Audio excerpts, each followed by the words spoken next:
Қазақта жақсы бір сөз бар, иә? Екі нәрседен адам қателеспеу керек дейді, иә? Біреуі жар таңдаудан, екіншісі мамандық таңдаудан. Мен айтамын, мұғалім болған. Мамандық таңдауда негізі көп адам қателесіп жатады ғой. Бұл жерде мен шаршамаймын да, бұл мен жұмыс деп қабылдамаймын. Иә, осыдан мен шабыт аламын. Қорқыныш ол әрқашанда болады ғой, сіз бір істі бастап жатқан алдында, бұл қалай болады екен, адамдар қалай түсініп қалады екен деген қорқыныш болмайды менде. Болмай ма сіз? Вообще болмай ма? Қайырлы күн достар, бүгін біздің кезекті YouTube арнамыздың шығарылымы кітап толкс жобасының жалғастыруға келіп отырмыз.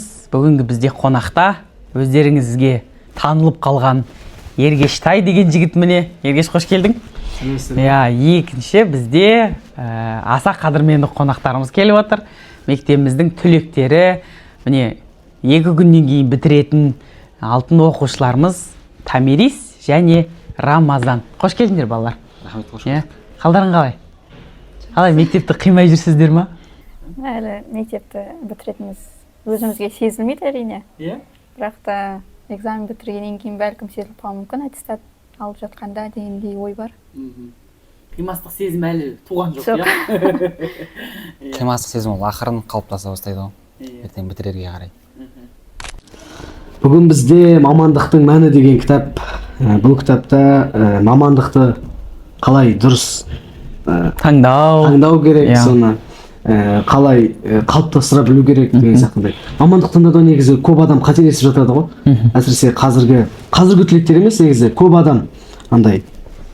Былай қарастырайықшы апай, мысалы, бір адамға ұбт-дан қобалжу деген сезімдер болады ғой. Қысым болмаса да қобалжу деген болады ғой. Сол кезде грантқа әйтеуір жетіп тұрса балдары түсе салады да, сондайды қалай сіздер негізі қалай ойлайсыздар, ол дұрыс па дұрыс емес па деген сияқты сіздерге сұрақ мысалы. Мен сізге сұрақ қоямын ба деп сіз не алдыңыз? Жоқ, мен айтайын дегенім сол ойыңды айтшы. Бір бала физмат тапсырып 60 балл алып тұрса, ол балаға грант жақсырақ қой, чем платкаға өзінің қалаған мамандығына түсу. Себебі былай ойлап қарасақ, ата-анасына да өзіне де бір жүк алғысы келмейді ғой. Мүмкін мен мысалы әкем былай айтады да, сен мысалы мамандықты таңдап көрсейді да, өзің мысалы. Мүмкін ол сенің қазір ұнамайды, бірақ саған жүре келе ұнап кетуі мүмкін дейді да. Сен қазір ойламайсың, ол сенің өзіңнің мамандығың емес деп. Бірақ ол жүре қалыптасып сенің ертең мамандығың болып кетуі мүмкін дейді да. Сол сияқты ойлап қарастырсақ, негізі осы жерде Ергеш сөзіңізді бөлейін. Қандай мамандық туралы әңгіме болды әкеңіздің арасында? Мен әкем көрме, бірақ әкем қалай көрмейді? 9 бітірген кезде айтады да, машинист бол дейді да, жыдыға түс дейді. Мен айтамын, қайтемін әке оны? Әкеді күшті ғой, таза рубашка, таза киім. Сіз ойламайсыз ба, сол әкеңіздің орындалмай қалған арман емес па? Мені намекат етіп тұр ғой. Бізде көп жағдайда сондай болып жатады ғой, ата-аналардың өзінің орындалмай қалған арманын баласы арқылы жүзеге асырғысы келеді, иә? Әке де айтып қалды ғой, мен сенің орнында болсам сөйтуші едім. Осы кездемеде возможность болмады дейді. Ауылда тұрғасын, неде тұрғасын, атакмен. Енді Ергештай, сен енді осы жерде мүмкіндікті пайдаланып, қандай мамандықты таңдап отырсыз, түскелі отырсыз, талпынып отырсыз, сол туралы айтып жіберіңіз. Негізі актерскийге шабытқа ала жазса түсейін деп ойлап отырмын. Сол жылда. Нағыз актерсіз ғой сіз? Иә, жұмыс істеп жатырмын. Сол. Жақсы. Керемет. Енді жігіттер, қыздар, мынандай қазақта жақсы бір сөз бар, иә? Екі нәрседен адам қателеспеу керек дейді, иә? Біреуі жар таңдаудан, екіншісі мамандық таңдаудан. Осы тұрғысынан не айтасыз? Рамазан мырза, жар таңдауға енді сәл-сәл ерте шығар? Иә, ең алдымен бірінші енді мамандық таңдауға. Жалпы енді өзім мамандығымды айтатын болсам, мен журналистика мамандығын таңдап отырмын.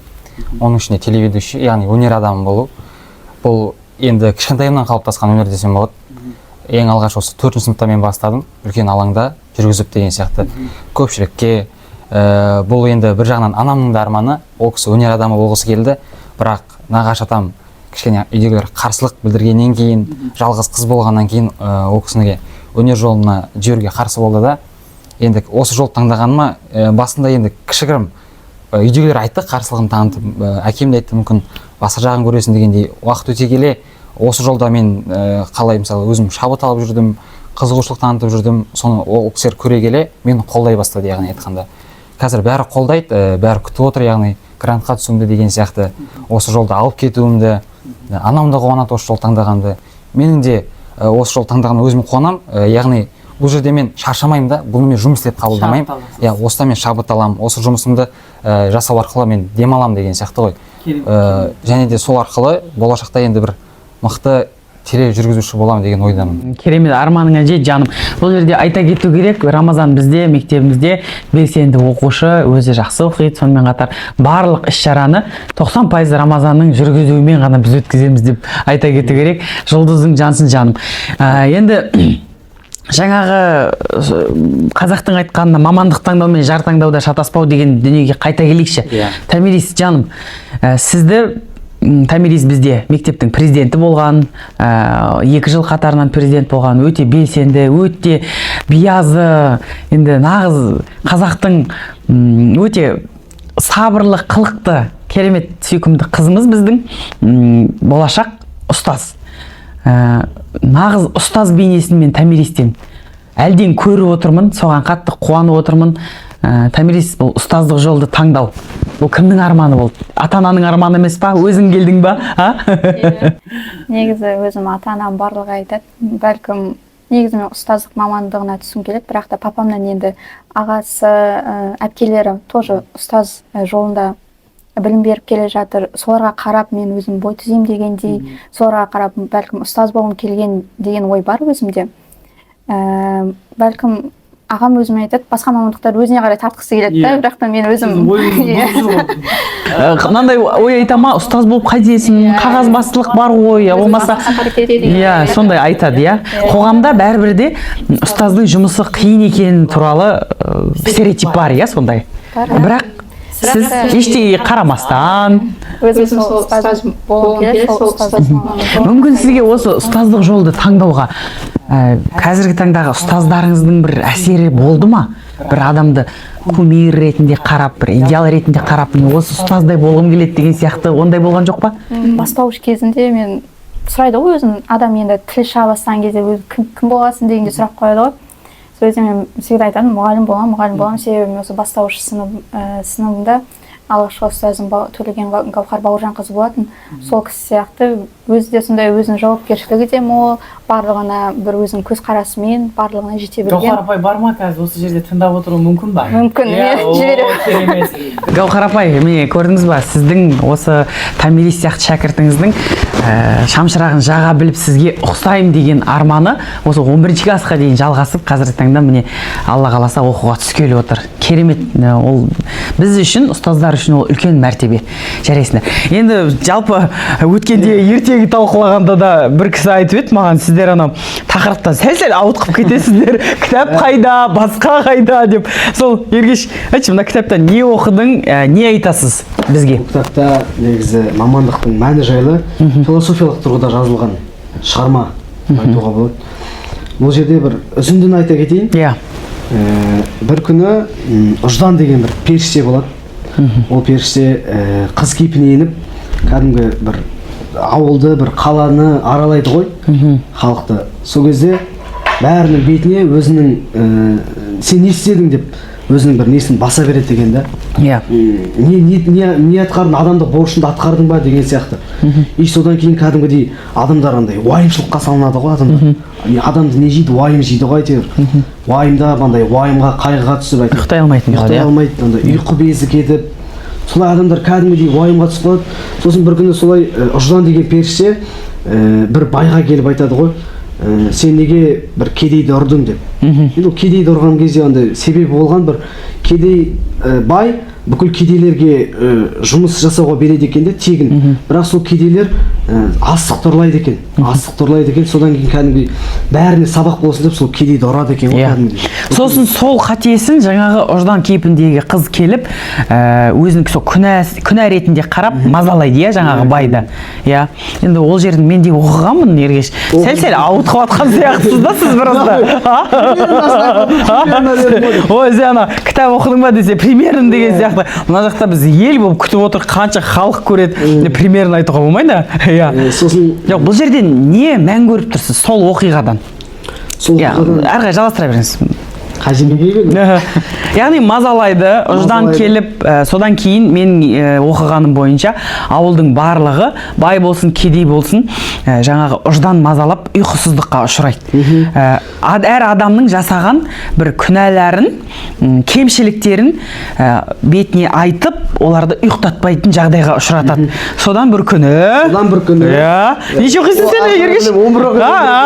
Бастауышқа Тутусин деген әйтеуір сол кісінің атын жаттап алдым. Бақсы балгер келіп айтады ғой. Бұдан қалай құтыламыз? Не істейміз? Құтыламыз деп уайымдап жүрген адамдарға айтады ғой. Бұдан құтылудың бір амалы бар. Ол заң жасап шығару дейді ғой. Адамның туылғаннан бастап өлгеніне дейін кәдімгідей адам не ойлайды, не ойламайды, соның бәрін іс-әрекетін заңға жазып, соны істейді дейді да. Бір адам айтады, қария ақылы бар дария. Сен не айтып тұрсың?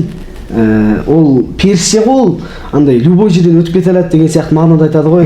Сен енді сен сөйлей бермей істеп көрейік та, сосын амалын табамыз дейді да. Сосын жарайды, заңды бәрі қосылып ақылды адамдардың бәрі жиналып сол заңды жазады. Кімнің ұжданның сіңілісі бар дейді, ынсап деген. Ол туралы да бір заң жазып шығару керекпіз дейді да. Ол енді кедейлерге емес, байларға көбінесе көрінеді, келеді дейді да. Сол жарайды 7 күнде соны жазып шығарады, сосын байда жарайды енді заңды жаздық, енді не істейміз дейді ғой. Сол кезде кәдімгідей баннерлар сияқты болады ғой.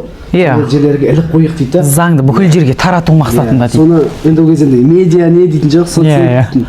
Инстаграм жоқ дейсің ғой. Инстаграм салып қояды ше. Бәрі көрсін, білмеген адамдар заңды оқысын дейді. Сосын жарайды. Бірақ адамдар әлі ұйықтай алмайды. Халық шаршап кеткен, ұйықтай алмайды ұжданнан. Содан заңды жазып шығады да барлық жерге тарату жұмыстары жасалады. Содан кейін сол кезде байға, сол бағанағы байға кім келеді? Ұждан келеді.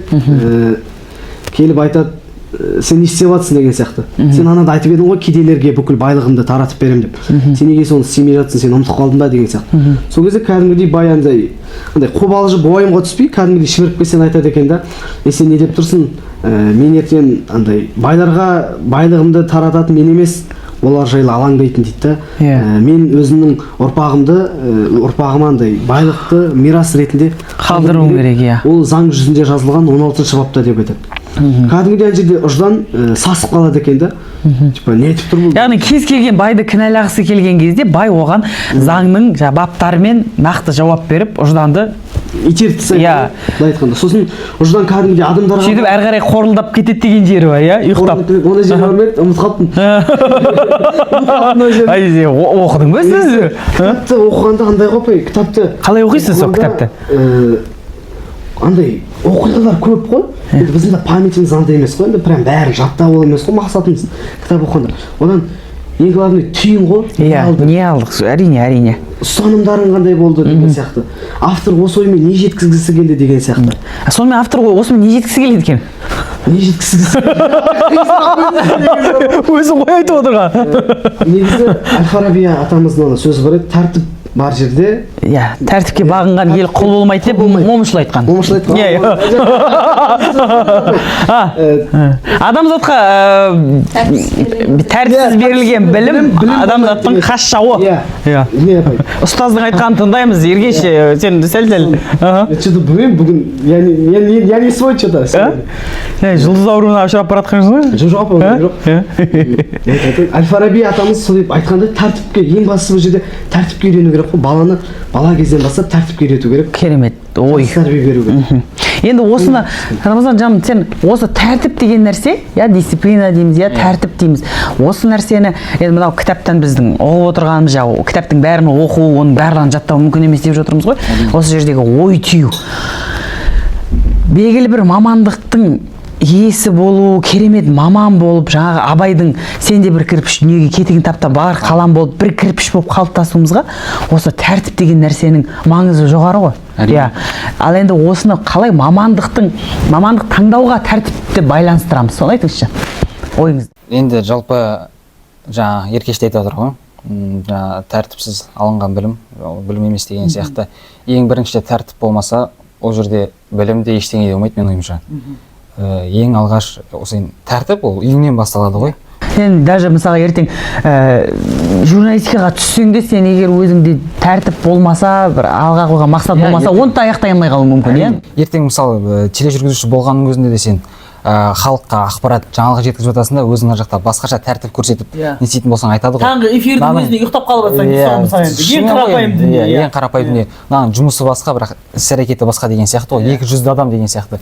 Содан қалыптасады оның бәрі. Сондықтан адам баласы не айтып жатыр, не істеп жатыр, оның бәрі өзінің тәртібіне байланысты ғой. Үйде алынған тәртіп, мектептің арасындағы мектепте алынған тәртіп деген сияқты, сенің ортаң қалыптастырған тәртіп болады деген сияқты. Соның бәрін ұштастыра келе адамда бір тәртіп қалыптасады. Өмірге деген қағидалар қалыптаса бастайды деген сияқты. Енді солай деп ойлаймын өз басым. Тәртіп пен заң егіз ұғым. Менің көзқарасымда, мына жерде кітапта да сол жаңағы айтып отырған Ергештің оқиғасында да заң, ол енді біз конституциялық ел болғаннан кейін біз заңнан аттамаймыз. Бүкіл тіршілігіміздің барлығы заң аясында жүзеге асырылады, иә. Әрине біз енді адамгершілік, жаңағы ар-ұждан, мына патриоттық, оның барлығы ұлттық құндылық дейміз, жалпы адамның өзінің болмысындағы құндылықтар, оның барлығын осы заңмен ұштастыра отырып тұлға болып шығу ғой, жалпы өмірде тұлға болып қалыптасуымыз. Енді мынау мамандық деген екі көзқарас бар. Мысалы, қоғамда осы тақырыпты айтқан кезде кейбір адамдар айтады, бір мамандықты анау сен колледжден бастап түссең де, мысалы ұстаздық па, колледж болсын, бакалавр болсын, магистратура, докторанда болсын, тек қана осы бір мамандықты таңдап, соның жолына түсіп, содан бір результат шығарып қалу керек дейді. Кейбір адамдар айтады, мысалы бір мамандықты таңдадың ба, ол сенің негізгі мамандығың ба, одан бөлек қосымша мамандықтарды алсаң, яғни жан-жақтылық, иә, бізде қазіргі жаңа мамандықтар бар ғой, енді заман талабына сай, мобилография дейміз, көп енді, әлде қайда біздің негізгі мамандығымыздан жоғары төленетін мамандықтар бар. Келісеміз ғой, заман талабына сай. Осы тұрғысынан сіздер қандай позициядасыздар? Қалай дұрыс, жаңағы мысалы дәрігер ма, дәрігер болып, енді біз бұл жерде мынаған да байланысты сияқты. Осы кезде келіп отырған ойда, мысалы дәрігер, ұстаз деген біздің халық адамдары нағыз. Бұл кісілерге қосымша, мысалы дәрігер қосымша мобилограф бола алмайтын сияқты, иә? Көз алдарға елестетіп көріңіздерші енді. Я болмаса ұстаз тағы да білмеймін енді. Сізді мысал алсақ болады ғой, ұстаз ретінде. Сізді мысалы блогер болады деп ойлады, ешкім ойламады деген сияқты ғой. Өзі де ойламаған. Өзі де ойлаған жоқ деген сияқты ғой. Оның бәрі заман талабына сай қалыптаса келе болған дүние ғой енді. Сіздің де блог жүргізгеніңіз. Қарсы емессіз, бірнеше мамандықты игеруге. Қарсы емеспін, егер ол сол жолда өзінің жолын таба білсе, сен негізгі мамандығыңды ұмытпа, бірақ қосымша алып жүре бер. Ол сен жан-жақты боласың. Сен әр ортада өзіңді қалыптастыра аласың деген сияқты ғой. Қазіргі заман ол соны қалыптастыру. Қазіргі заманға сай ол солай болу керек. Мынандай зерттеулер жүріп жатыр екен. Шетелде, мен осы жақында бір оқыған ақпаратым. Блогер болам дейтін балалар көп болып кетті ғой қазір. Иә? Блогер болам, осы медиа саласынан шығам деп, бірақ ол өзінің мамандықпен байланыстырмайды. Ал менің көзқарасымда ол блогер болу, жалпы халықтың алдында жүру, ең біріншіден белгілі бір кәсіпті маман иесі болып қана соны дәріптейтін болса. Мысалға енді қазір білмеймін, бұл тақырыпты айтқаным қаншалықты дұрыс, мына жерде тікелей эфирде. Көп блогерлер оқырман жинады. Оқырман жинаудың өзіндік бір әдісі бар ғой енді. Бірақ дегенмен оқырманға дұрыс емес ақпарат берудің арқасында, оқырманның сеніміне кіре отырып, оқырманды алдап кету, я болмаса бір енді жаңағы бәрібір де сол анау негізгі білімнің жоқтығының салдарынан, негізгі өзінің айтайын деген ойының да жоқтығының салдарынан қазір өкінішке орай кейбір блогерлер темір тордың ар жағында. Солай ғой, иә? Шетелдік болсын, қазақстандық болсын, өкінішке орай сол нәрсе кетіп бара жатыр. Мен осы тұста пайдаланып айтқым келеді, Рамазан жақсы айтып жатсыз ғой. Мысалы, мен блогер болам деп ойлаған жоқпын.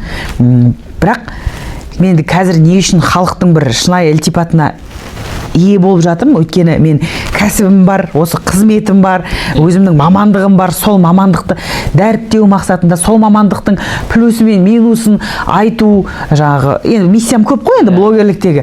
Сондықтан да шығар енді аз уақыттың ішінде осындай дүниеге жетіп жатқам. Бірақ енді жаңағы өзінің ешқандай қалыптаспаған, иә, өмірде бір мамандықты да енді оқыса да ол мамандыққа қатысты емес болып жүрген блогерлердің халықты бір не деп айтады, заблуждение дейді ғой енді, шатастыру, адастыруға апарып жатқанына қалай, осы туралы не айтасыздар? Айтасың ба, Томирис? Сәл-сәл неғып отырасың ғой, Рамазан? Енді бізде ұстаздар сондай болады, енді ұстаздың бәрі мен сияқты сәл-сәл бір түрлі болмайды. Нағыз ұстаздар Томирис сияқты болу керек та, жалпы. Бізді тыңдайды да, дұрыс жолды бағыттайды. Соңында нүктесін қоя ма? Сендер неғымаңдар деп? Ой, жаным. Айтшы, Томирис, осы туралы не айтасың? Енді сіз өзіңіз бар білгеніңізді видеоға түсіріп, басқаларға тарату бір өзінің білімін ары қарай жетілдіру мақсатында түсіріп жатырсыз деген сенімдеміз. Енді басқа сенім жоқ енді. Осы орайда айтайыншы, Абай атамыздың сөзі бар еді, білмеймін неше сөз екенін айтқанына орайда ғой.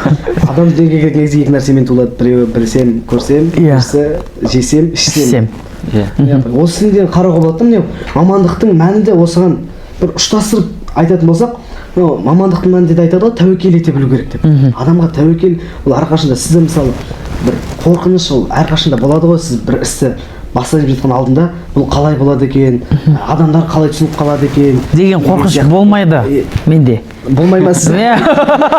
Вообще болмай ма?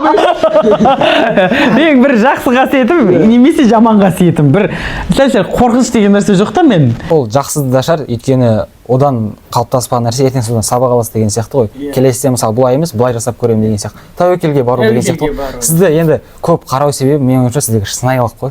Шынайы нәрсенің барлығы, ешқандай жасандылық жоқ басқалар сияқты. Қалай бар дәл солай. Өмірде де блогта да деген сияқты. Отырып алып, қасына балалар жинап алып, өзін мақтатып отыр. Жоқ. Жақсының жақсылығын айт дейді, дұрыс па? Дұрыс қой. Сондықтан сондықтан ол бар нәрсені айта берген дұрыс қой. Иә, жан. Рахмет. Жаңа тәуекел деген сөзден шығады. Мен жаңа қорықпаймын деп жатырмын ғой. Негізі бір жақсы істі бастап көргенде тұрған еш нәрсе жоқ. Көру керек. Сол сияқты жаңа екінші мамандықты адам бойына серік етіп алып жатса, қосымша дамып жатса, оның да ешқандай әбестігі жоқ сияқты. Иә. Не артық емес. Мысалы, ертең сіз журналист болсаңыз, қосымша заман талабына сай, мысалы сіз сол журналист бола отырып, сіз қазіргі әлеуметтік желіде халықты қаратпасаңыз да, жаңа блогты жүргізбесеңіз де, сіз көп журналистің бірі болып қаласыз. Иә. Жаңа личный бренд деп айтып жатамыз ғой енді. Ол да бар. Одан кейін журналист адам енді сіздер өте жан-жақты боласыздар ғой. Сіздер жаңағы белгілі бір енді журналист халықпен биліктің ортасындағы көпір деп айтады, иә. Енді өзім журналистерге деген менің құрметім ерекше, өйткені ол кісілер тағы да айтайын, сіздер көп кітап оқисыздар, көп нәрсені саясатпен де айналысасыздар, халықтың да мұң-мұқтажын зерделейсіздер деген сияқты. Сондықтан Рамазантай, сенің алдыңда үлкен жүк тұр, ол оңай емес. Ұлтқа қызмет ету деген дүниені мүлдем ұмытпаймыз, естен шығармаймыз. Біз жасап жатқан нәрсеміздің барлығы ол сол ұлтқа қызмет ету. Міне Абайдың қай сөзінің екенін ұмытып қалдым дедің ғой. Ол мәселе қара сөзінің қай сөз екенін білу емес, негізгі мәнін. Сен де бір кірпіш дүниеге кетіңін тапта барқалан. Кім болсаң да, сен аула сыпырушысы болсаң да, ол да бір кәсіп, ол да сол кәсіппен ақша тауып, нан тауып жүр. Кім болсаң да, осы қоғамға зияның тимейтіндей, кірпіш болып қаланатындай, сол кәсібің арқылы өзіңнің бала-шағаңа дұрыс тәрбие беретіндей, бала-шағаңды асырайтындай азамат болу ғой. Кім болсаң да. Бірақ тағы бір дүние бар, жасаған жұмысыңнан ләззат ала отырып, шабыттана отырып жасасаң, ол ақша да келеді саған, қоғамға да пайдаң тиеді. Мынандай ғана көзқараста болмау керек та. Жұмысқа барып келдім, нәпақамды таптым, ақшамды. Ол мысалға бәрімізде бәрін қойып кетіп, ана жерде барып магазинге сатушы болсақ та, басқа жерге басқа қызмет жасасақ та біз нан таба аламыз. Нан таба аламыз. Бірақтан да бұл жерде енді қазір магазин сатушылар ренжіп қалмасын, мені көріп енді бізді төмендетіп жатыр деген сөз емес. Бұл жерде кім болса да, қандай маман иесі болса да, ол сатушылық та өнер, шындап келгенде. Мен мысалы сатушылықпен айналысқан ғой. Кім болса да қоғамда өзіндік орны бар адам болу керек. Анау үлкендер ана сөзді көп айтатын, күнімді көріп жүрмін деп айтпа, күнін итте көреді. О, Ергеш, мына жерде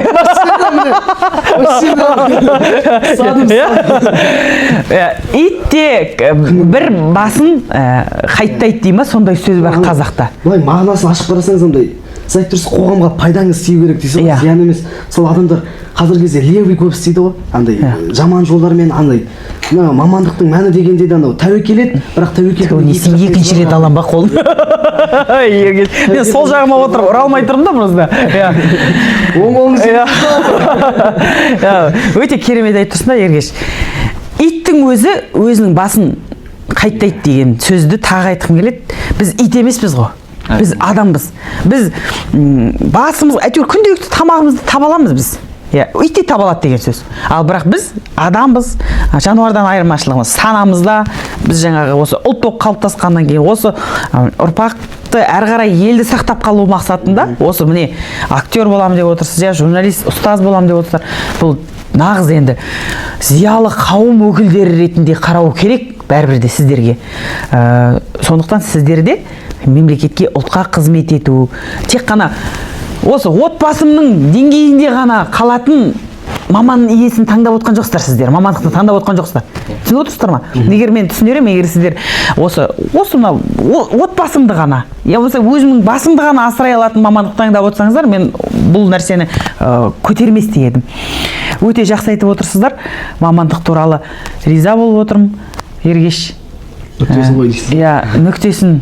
Бүгінгі құрметті достар, бүгінгі мамандықтың мәні, жалпы біз түлектер болып мына жерде жиналып ой талқы жасап отырмыз. Мен ең бір қатты қуанып отырған дүнием, біз қазір оқушыларымыз, өкінішке орай деп айтуға болады, екі сөздің басын қоса алмайды. Кітап оқымаймыз. Ең біріншіден бұл жобаның негізгі мақсаты көрерменді, оқушыларды кітап оқуға тарту. Екіншіден сол кітапты қазіргі өмірмен байланыстыра отырып талқылау. Жаңа Ергеш айтқандай ғой, барлық кітапты оқып тауысу мүмкін емес, бірақ оның ішінен ой түйу. Мен ойлаймын, бүгінгі сұхбатта сіздер бір ой түйдіңіздер және көрерменге ой салдық деп ойлаймын.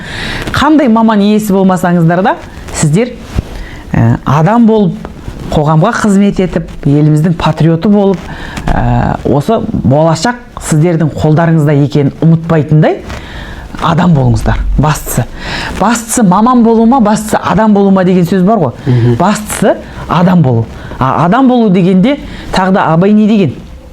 Абайға, адамға керек қасиеттерді айтшы, Ергештер. Анау өлең ба апай? Аталайды. Осыны айтқым келген, айта қойшы. Адам болам десеңіз, тілеуің өмір алдында оған қайғы жесеңіз, өсек, өтірік, мақтаншақ, еріншек, мекер, бал шашпақ, оған қайғы жесеңіз. Өсек, өтірік, мақтаншақ, еріншек, бекер, мал шашпақ. Осы 5 дүниеден бойымызды аулақ ұстап, тек қана өмірге позитивті қарау, менің ұстанымым, жеңіл қарай отырып, ол жеңіл қарау деген жеңіл жүру деген сөз емес. Жеңіл қарай отырып, бірақ білімді, өнерді, спортты, денсаулықты күте отырып, қоғамға қызмет ету, ол біздің негізгі парызымыз. Соны сіздер осы мектеп қабырғасында түсініп, бойларыңызға сіңіріп, ұстаздан алып атқан білімді, үйден алып атқан тәрбиені ұштастыра отырып, қоғамда өз орындарыңызды таба алсаңыздар, біздің мектептегі ұстаздардың миссиясының орындалғанын деп түсінеміз. Мен бүгінгі қонақтарға қарап, біздің керемет оқушыларымызбен мақтанатынымды айтқым келіп, бұл кісілерге ақ жол тілеймін. Керемет сұхбат болды. Келгендеріңізге көп рахмет. Алдарыңыз ашық болсын. Сәттілік тілеймін. Ақ жол. Барлық арман мақсаттарыңызға жете беріңіздер. Аман болыңыздар. Енді шайшеміз. Ергеш неден жазып өтті? Сәл-сәлі. Жоқ, жақсы, әдемі. Ең бастысы өзіміздің миссиямызды айталдық, ойымызды. Басқа салаға қаспай өз салаңыздың үздігі болған. Ең бастысы анау, мысалы мен бар ғой, актерский таңдамайтын нетін, өзіңді таба алмайсың да, апай. 10 сыныпқа көшіп келдім. 10 сыныпты бітіріп 11-де мысалы августта мысалы уже сентябрь келіп қалды, 11 сыныпқа кетейін деп отырмын, мен мамандық таңдамағанмын ғой, былай қарап тұрсаңыз. Блин, ойландым, кәдімгідей уайым да анау. Уайым адамды жейді ғой, ше, не істеймін еді. Осы туралы сөйтіп айтып кетейікші. Сол мамандық таңдауды кеш таңдайды қазіргі жастар. Иә. Бітті кезде полиция боламын. Полиция боламын. Ғарышкер боламын деп айтқан жоқсың ба? Жоқ, опа, ондай қызық. Мен биіктіктен қорқамын ғой. Мен ондай болмайды. Шын ба? Мен де биіктіктен қорқамын. Жаман қорқады. Аттракциондерлерге. Мен де көрмегенмін. Ол неден екен? Білмеймін ғой. Кітаптан Кітапты не қатысы? Кітап оқығандар биіктіктен қорқады деген бір не бар ма? биіктіктен білмеймін, жаман өз басым қорқамын. Осындай мен айтқым. Суға жүзе аласың ба? Жүзе аламын опа. Мен суға да жүзе алмаймын. Қандай сәйкестік бар деп ойлап отырмын да. Мамандықты қай жасында таңдадың дедің? Сосын апай жүріп әйтеуір. Мен бітті кезінен андаймын да. Күлуді андай сахнаға неге жақын болдым да, сосын осындай жолды таңдауға тура келді. Тура келді дегенде, менің жаныма жақын болса мен не істеймін енді? Қайда барамын деген. Жоқ, мына жерде ереш, сен бір түрлі қиналып айтып тұрсың. Жоқ, осы мамандық. Айтқым келгені мен адамдарға таңдамай жүргенде совет берейін дегенмін ғой. Ойбай. Адам ең бастысы өзінің андай мінезін адам жүре қалыптастырады ғой. Иә, дұрыс айтасың. Туа қалыптастырмайды.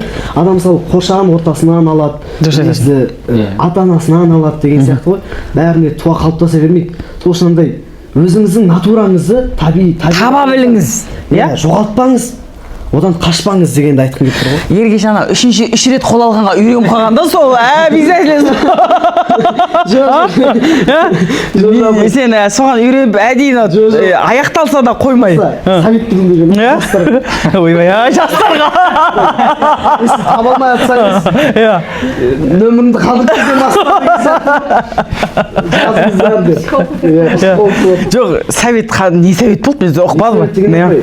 Ең бастысы табиғатыңыздан андай болмысыңнан. Иә, болмысыңыздан ажырамаңыз дегім келеді. Мысалы, қинап қояды ғой бір кісіні. Сен ата-анасы барасың, бармасаң да барасың. Көп жағдайда ата-аналар сөйтіп жатады ғой бізде. Соны айтқым келіп тұр да. Жаным. Бірақ енді осы жерде бір сұрақ қойған өтті. Ергеш, ешкім қазір сіздің актерлық таңдап жатқаныңызға қарсы емес па? Қарсы емес, наоборот. Қолдап жатыр. Молодец деп арқамнан қағып жатыр. Иә, қолынан келеді, сенімді деп жатыр. Ең бастысы өзіңізге сеніңіз тағы да. Өзіңізге сенсеңіз бәрі болады. Өте жақсы. Өзімізге сену керек, сол кезде бәрі дұрыс. Ата-ана әрине жақсылы ойлайды. Ата-ана тек қана балаға болсын деп ойлайды. Бірақтан да бәрібір де 11-ші сынып деген ол неше жастасыздар қазір? 16-17. Иә, 16-17-де не істеген бізде бұрын? Аталарымыз не істеген? Не істеген? Жоқ, жалға шапқан дұрыс. Иә. Енді мықты ақын болған, жазушылар болған, халыққа ақыл айтады. Иә, мықты бір елді билеген деген сияқты. Қазір біз не билеп жүрміз? ТикТокта или дискотека. Апай дискотека болсын деп келесіңдер ғой осы? Ол біз емес ау. Иә?